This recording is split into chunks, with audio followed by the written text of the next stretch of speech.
নমস্কার দর্শক বন্ধুরা, welcome to Bong football info. তো বন্ধুরা, কাল কলিঙ্গ স্টেডিয়ামে ইস্টবেঙ্গল উড়িষ্যার বিরুদ্ধে মাঠে নামবে। তো এই ম্যাচে ইস্টবেঙ্গলের লাইন আপ কেমন হতে পারে এটা নিয়ে আমরা এই ভিডিওতে কথা বলবো। তাই তোমাদের কাছে একটাই রিকোয়েস্ট, ভিডিওটা স্কিপ না করে পুরোটা দেখার।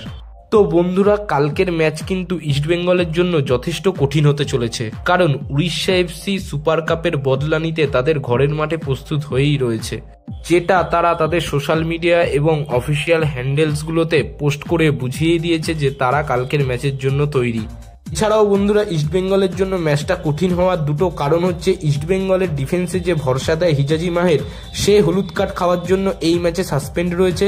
এছাড়াও ইস্টবেঙ্গলের কোচ কার্লোস কোয়াদ্রাত, তাকে ডাগ আউটে দেখা যাবে না, কারণ হলুদ কার্ড খাওয়ার জন্য সেও সাসপেন্ড রয়েছে। সুতরাং বোঝাই যাচ্ছে ডিমাস ডেলগাডো ও বিনো জর্জকেই কিন্তু দায়িত্ব নিতে হবে কালকের ম্যাচের জন্য। আর বন্ধুরা, সুপার কাপের পর কিন্তু এই উড়িষ্যা এফসি দারুণ ছন্দে রয়েছে, যেটা আইএসএল এর পয়েন্টস টেবিল লক্ষ্য করলেই দেখা যাবে।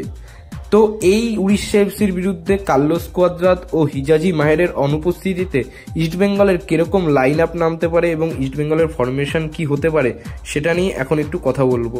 তার আগে একটা কথা বলবো, আগের ম্যাচে আমরা সবাই ভেবেছিলাম সাউল ক্রেসপোর কামব্যাক হতে পারে, কিন্তু সেটা হয়নি।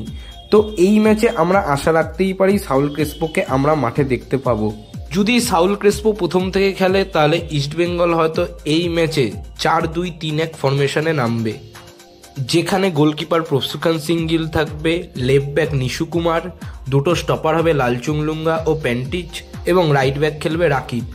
দুজন ডিফেন্সিভ মিডফিল্ডার পজিশনে থাকবে সৌভিক চক্রবর্তী ও সাউল ক্রেসপো, অ্যাটাকিং মিডফিল্ডে ভিক্টর ভাস্কেস, লেফট মিডফিল্ডে নাওরেম মহেশ সিং ও রাইট মিডফিল্ডে নন্দা কুমার শেখর, আর ফরওয়ার্ডে থাকবে ক্লেটন দা সিলভা। আর যদি সাউল ক্রেসপো শুরু না করে, তাহলে সাউল ক্রেসপোর জায়গায় ফিলিসিয়াস ব্রাউন ফোর্বস খেলবে। সেক্ষেত্রে ভিক্টর ভাস্কেস ও সৌভিক চক্রবর্তী এরও ডিফেন্সিভ মিডফিল্ডারের রোল পালন করবে এবং ক্লেটন সিলভাকে অ্যাটাকিং মিডফিল্ড রোলে আসতে হবে, আর ফরওয়ার্ডে ফিলিসিয়াস ব্রাউন ফোর্বস থাকবে। তো বন্ধুরা, এই গেল ইস্টবেঙ্গলের লাইন আপ। এবার ভিডিওটা শেষ করার সময় চলে এসছে। ভিডিওটা শেষ করার আগে একটা কথা বলেই শেষ করব, সেটা হচ্ছে, আমরা যদি উড়িষ্যা এফসি ও ইস্টবেঙ্গলের মধ্যে লাস্ট 3টে ম্যাচের রেকর্ড দেখি, সেখানে কিন্তু ইস্টবেঙ্গলের পাল্লাটা অনেকটাই ভারী। কারণ লাস্ট 3টে ম্যাচের হিসাব দেখলে দেখা যাবে 2টো ম্যাচ ড্র হয়েছে এবং একটা ম্যাচ ইস্টবেঙ্গল জিতেছে, সেটা সুপার কাপের ফাইনালে জিতেছিল।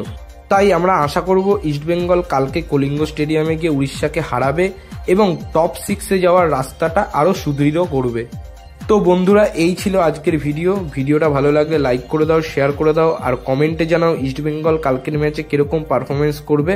আর সবশেষে একটা কথাই বলবো, দেশ ও বিদেশের ফুটবলের নানা রকম আপডেট ও অ্যানালাইসিস পাওয়ার জন্য আমাদের চ্যানেলটা সাবস্ক্রাইব করে বেল আইকনটা প্রেস করে দাও। তো আজকের মতো টাটা, বাই।